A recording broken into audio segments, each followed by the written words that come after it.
A completely PC-free method where we'll explain step-by-step how you will be able to fix this screen lock issue on this device. You forgot. Well, as we said, a completely PC-free method. What? That's what we're going to do here, and what we're going to use, how we're going to use it. A completely PC-free method, we're going to use the following configurations. We're going to use a USB-C cable. They know they need a USB-C cable. Besides that USB-C cable, we're going to use another phone. Let's connect it. We connect the phone and we connect this other one. The one that should show us loading would be this one.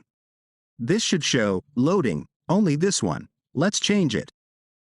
We turn it over to look. Now we switch cables to. Now it showed us loading. You can see it showed us loading. Well, what we're going to do is the following. Since it showed us charging, let's press the power button. Press and hold the volume down button simultaneously and wait for the screen to turn off. Now we release the volume down button when it turns off, while holding the volume up button. And when it shows us the Samsung logo, we quickly release the power button, holding the volume up just so we can enter what's next. It's in recovery mode. If you can see that we can enter now, if you see. Now we're going to go here where it says, Wipe Data. We'll press the power button. We scroll down and click where it says Factory Reset. Then, when we do that, the phone will automatically be formatted. All the information we have on our phone would be lost. Now we select the first option with the power button. Here our phone will.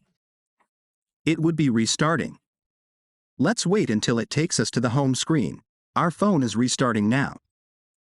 We're going to do the following. Pay close attention.